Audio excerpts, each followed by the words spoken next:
Defending champions North Island Select and the 1989 winners, the Wellington Wildcats, were pitted against each other in the first semi-final. 4 aside, 10-lap racing. Wellington's front-running 15, Darren Gray, and North Island #1 Neville Stanaway played cat and mouse, with the first lap a lot slower than the normal 18 seconds.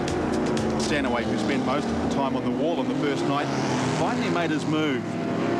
But rather than crunch Gray into the wall, he opted to take the lead.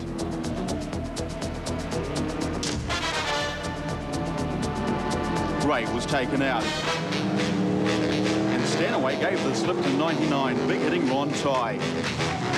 Gray grounded again. Eddie Hawkins joined the fray. Gray got away. There could be traffic problems here for Stanaway as he approached the blockers. Sure enough, Ron tied one on. You'd think Stanaway would be sick of standing on his head. With Kevin Free sidelined, North Island Select was reduced to just 2 cars. Number 6, Eddie Hawkins, looked to steamroller the North Island captain, Baz Hunter. Craig Richards retaliated, and Tony McClanahan was out on his own. Hawkins hit back at Richards. Hunter almost nailed McClanahan. Darren Gray back in business, and he went on to take Wellington into the final.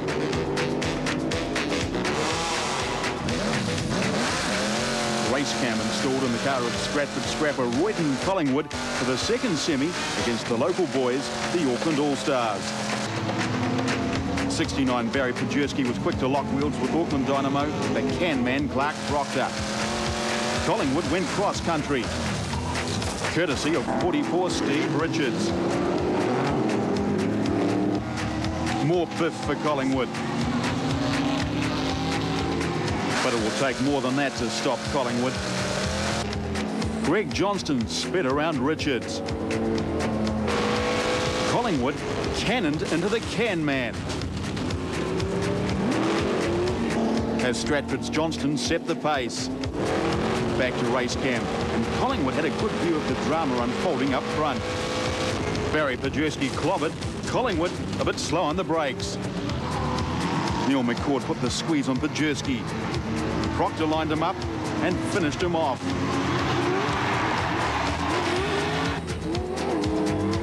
The can man finally off and away again. Collingwood still circulating, but by now probably feeling a little lonely.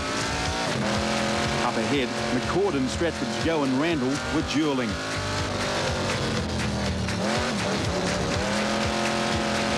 Number 9 Randall in all sorts of danger. And sure enough, Steve Richards spun him out.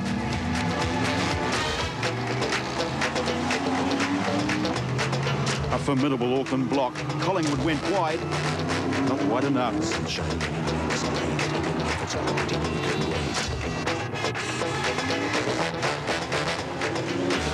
Let's go to the race cam replay. Same result, even more crunching.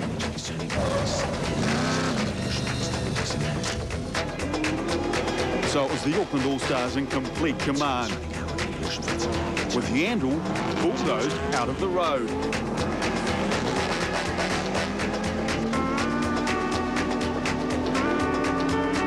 The can man was looking for more trouble.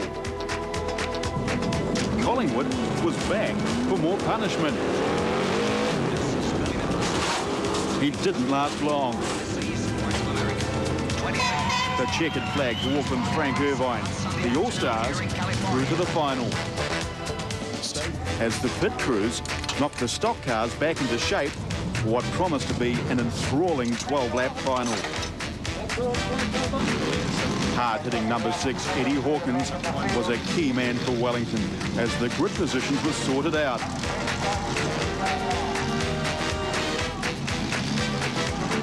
Squarebush the Clown had last words of advice for Auckland's can man, Clark Proctor.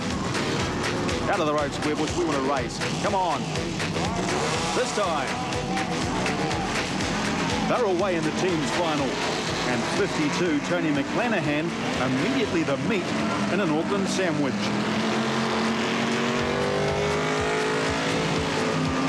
Eddie Hawkins and Frank Irvine charging through, and the can man collected. Hawkins riding all over him as the pack swept past. As usual, Darren Gray was the Wellington runner, but this time he had to last 12 laps. 52 McClanahan was still jockeying with Neil McCord, and at last slipped past.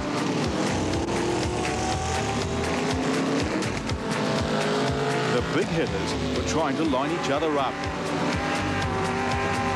The can man and Eddie Hawkins giving nothing away.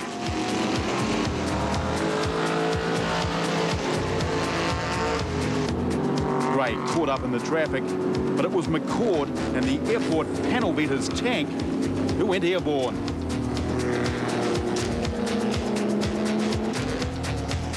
McCord back again after Gray.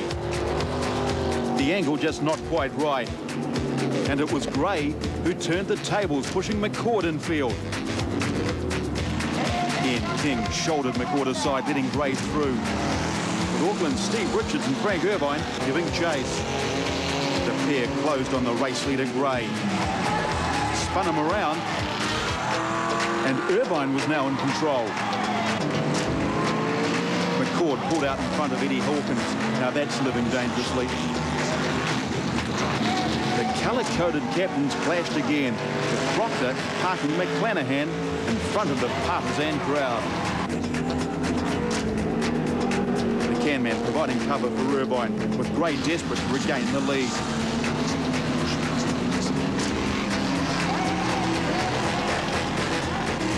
Ian King briefly slowed Irvine.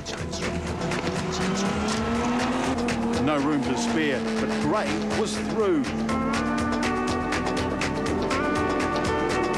Irvine was out on his own, though, with just 2 laps remaining. The can man recycled his own tyre in a fruitless bid to stop Gray. Eddie Hawkins lined up Proctor. Irvine had victory in sight. Only Ian King in his row. King slowed him, and Gray dashed along the inner. Now that's tight. Irvine thought he had hung on. A nightmare for the lap scorers. Let's go to the replay and check the result. Sure enough, Gray raced home along the inner, while Irvine was knocked senseless. Tough luck, Frank. Maybe next year. So the Wellington Wildcats, the 1992